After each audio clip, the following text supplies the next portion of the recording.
الله الرحمن الرحيم. عما يتساءلون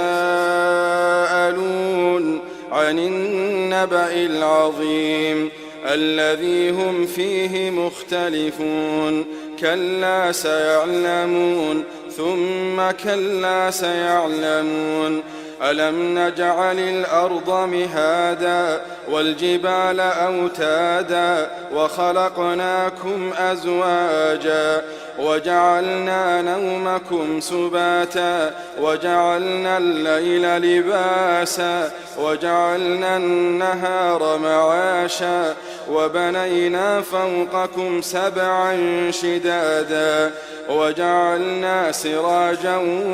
وهاجا وأنزلنا من المعصرات ماء ثجاجا لنخرج به حبا ونباتا وجنات ألفافا إن يوم الفصل كان ميقاتا يوم ينفخ في الصور فتأتون أفواجا وفتحت السماء فكانت أبوابا وسيرت الجبال فكانت سرابا إن جهنم كانت مرصادا للطاغين مآبا لابثين فيها أحقابا لا يذوقون فيها بردا ولا شرابا إلا حميما وغساقا جزاء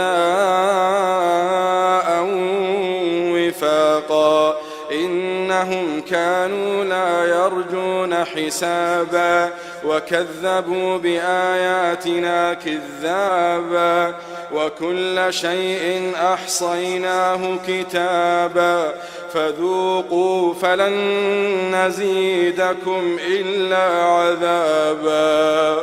إن للمتقين مفازا حدائق وأعنابا وكواعب أترابا وكأسا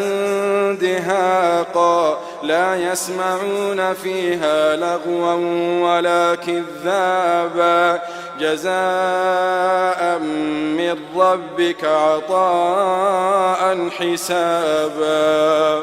رب السماوات والأرض وما بينهما الرحمن لا يملكون منه خطابا يوم يقوم الروح والملائكة صفا لا يتكلمون إلا من أذن له الرحمن وقال صوابا ذلك اليوم الحق فمن شاء اتخذ إلى ربه مآبا إنا أنذرناكم عذابا قريبا يوم ينظر المرء ما قدمت يداه ويقول الكافر يا ليتني كنت ترابا ربيع تبادى بهذه الصدور وعمر تنادى بها أحلى شعور وإخوان خير لهم غاية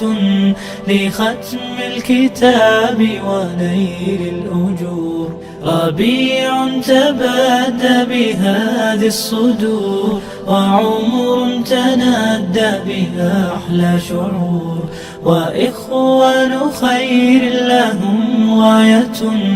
لختم الكتاب ونيل الأجور